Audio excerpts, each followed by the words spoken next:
News 9 Manvi ತಾಲೂಕಿನ ನೀರಮಾನ್ವಿ ಗ್ರಾಮದ ನಿವಾಸಿ ಗಂಗರಾಜನನ್ನು ಯಾದಗಿರಿ ಜಿಲ್ಲೆಯ ಶಹಾಪುರ ತಾಲೂಕಿನ ಬೀಗೋಡಿಯಲ್ಲಿ ನಿವಾಸಿ ಕಾವ್ಯ ಪ್ರೀತಿಸಿ ಮದುವೆಯಾಗಿದ್ದಕ್ಕೆ ಕಾವ್ಯ ಪೋಷಕರು ನಾಗರಾಜನನ್ನ ಕಿಡ್ನಾಪ್ ಮಾಡಿದ್ದಾರೆ.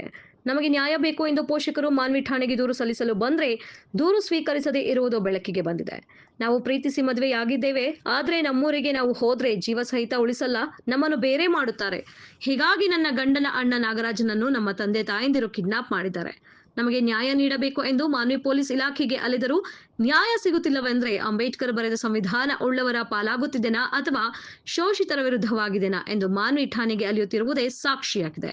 ನನ್ನ ಮಗ ನಾಗರಾಜ್ ಓದುತ್ತಿದ್ದಾನೆ, ಆದ್ರೆ ನನ್ನ ಮಗನನ್ನು ಕಾವ್ಯ ಪೋಷಕರು ಹಾಗೂ ಬೀಗುಡಿ ಪೊಲೀಸರು ಎತ್ತಾಕೊಂಡು ಹೋಗಿದ್ದಾರೆ. ಹೀಗಾಗಿ ನನ್ನ ಮಗನಿಗೆ ಏನಾದರೂ ಆದ್ರೆ ಮಾನ್ವಿ ಪೊಲೀಸರು ಕಾರಣರಾಗಿದ್ದಾರೆಂದು ನಾಗರಾಜನ ತಾಯಿ ನಾಗಮ್ಮಳ ಗಂಭೀರ ಆರೋಪವಾಗಿದೆ. ಮತ್ತೆ ಆ ಕಡೆ ಯಾವ ದೇವ್ರ ಚಾಮುಂಡೇಶ್ವರಿಗೆ ಹೋಗಿನಿ, ಮಹಾರಾಷ್ಟ್ರಿಗೆ ಹೋಗಿನ್ರಿ, ಸಿಗ್ಲಿಲ್ಲ.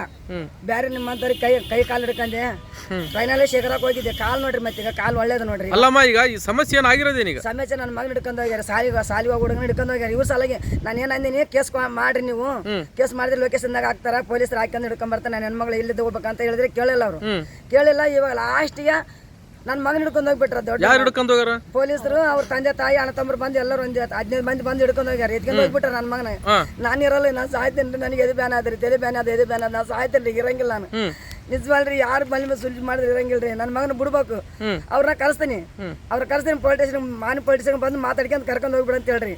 ನಾನ್ ಮಾತ್ರ ಬೀನುಡಿ ಪಾನುಡಿ ನಾವು ನೋಡಿಲ್ಲ, ನಮ್ಗೆ ಆ ಕಡೆ ಯಾರು ಇಲ್ಲ. ಹೇಳಕತ್ತೇನೆ, ದಯವಿಟ್ರಿ ಪೊಲೀಸರು ಯಾರನ್ನಾಲಿ PSR ಆಗ್ರಿ, ಕೈ ಮುಗಿತೀನಿ, ನಿಮ್ಗೆ ನಮಸ್ಕಾರ ಮಾಡ್ತೀನಿ. ನಾನು ಒಂದು ಹೆಣ್ಮಗಳು, ಎದೆ ಬ್ಯಾನ್ ಆದ, ತಲೆ ಬ್ಯಾನ್ ಆದ್ರಿ, ನಿಮ್ ನಮಸ್ಕಾರ ಮಾಡ್ತೇನೆ ರೀ. ನಿಮಗೆ ಸ್ವಲ್ಪ ನನ್ನ ಮಗನ ಕೊಟ್ಟು ಕಳ್ಸ್ರಿ ಅವನ್ನ.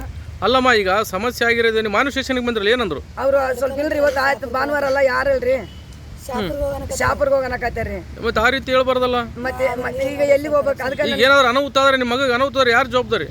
ಯಾರಂದ್ರಿ ನಾವ್ರಿ, ಅವ್ರ ತಂದೆ ತಾಯಿ ಜವಾಬ್ದಾರಿ. ಯಾರಲ್ರಿ, ಅವ್ರ ತಂದೆ ತಾಯಿ ಅವ್ರು ಬಿಡೋರಿ.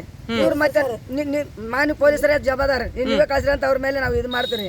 ಏನಂದ್ರಿ ಇವ್ರು? ಏನಂತಾರ, ಎಲ್ಲ ಅಲ್ಲಿಗೆ ಹೋಗ್ರಿ ಅಂತಾರ ಸರ್. ಯಾರಿಗನ ಕೇಳಿ ಕಾಲ್ ಕೈ ಬೀಳಕತ್ತೀನಿ ನಾನು. ಎದೆ ಬ್ಯಾನ್ ಆದ್ರಿ, ನನ್ಗೆ ಆಟೋಮೆಟಿಕ್ ಬಂದ್ ಬಿಡ್ತಾ ಎದೆ ಬ್ಯಾನ್ ಅಂತ ಹೇಳಿದ್ರೆ ಕೇಳಬೇಡ್ರಿ. ಮಿಸ್ಸಿಂಗ್ ಕೇಸ್ ಮಾಡ್ಯಾರ, ಅಲ್ಲಿಗೆ ಹೋಗಂತ ಹೇಳಕತ್ತೀರಿ. ದಯವಿಟ್ಟು ಅಲ್ಲ, ಈಗ ನಿಮ್ಮ ಹುಡುಗ